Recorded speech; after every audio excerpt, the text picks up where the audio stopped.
We now know the pilot was renting this plane that crashed, and even though he wasn't an experienced flyer, he did not actually fly this particular plane before.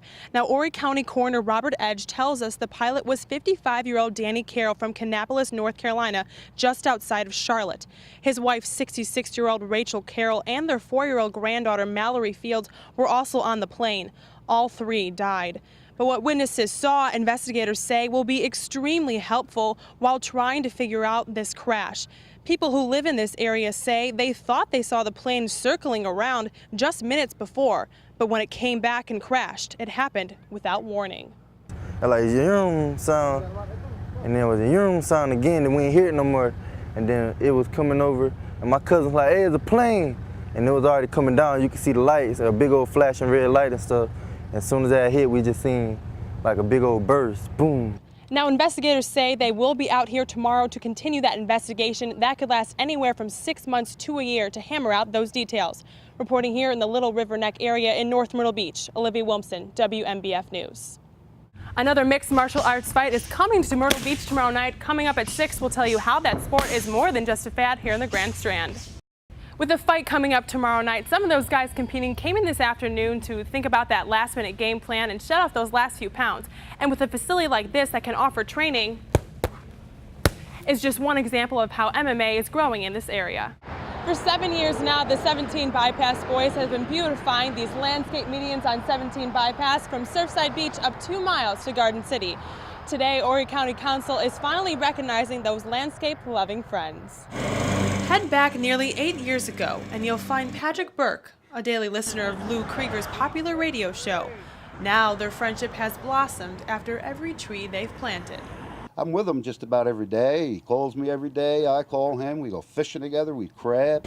Funny to think it all branched off a frustrated rant over the airwaves. It used to irk me all the time that Pawleys Island and Litchfield could have nice median plantings the way they do, and we could have nothing up here.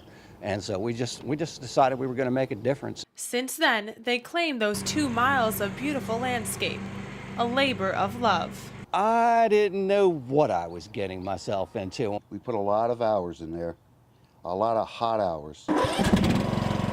Krieger says on his first trip to those medians, he and his old news director were trudging through the unkept grass. It was crunching out there because it was frost on the ground, and Robert looked at me and he said, "Lou, what are we doing out here?" I said, "This was your idea, Robert." But 300 tons of mulch later, that hard work hasn't been ignored. I just think they've done such an incredible job, and have received absolutely no support from the county, I can assure you of that.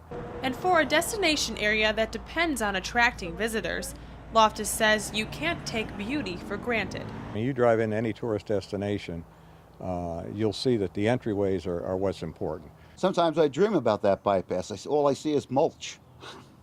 But no matter how much mulch, for Lou and Patrick, it's not just about the recognition, but the support, the pride that matters most.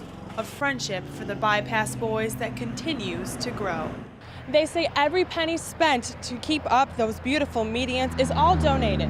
That's about $3,000 to $4,000 a year to plant and maintain these welcoming medians. To find out how you can help, go to WMBFnews.com and type in 17 Bypass in the search bar. Reporting here along 17 Bypass in Surfside Beach, Olivia Wilmsen, WMBF News. Too often we hear stories of abused, abandoned, or neglected children, but there is something you can do to help. Become a volunteer guardian. Anyone interested can attend a free information session tonight in Darlington. It's being held at Prudential Seegers Realty on West Carolina Avenue from 6 to 8 p.m. You must be 21 or older to attend. For more information, you can call 843-383-2333. A new immigration law takes center stage today, going into effect in Arizona, but the response it's getting is being heard and seen all around the nation.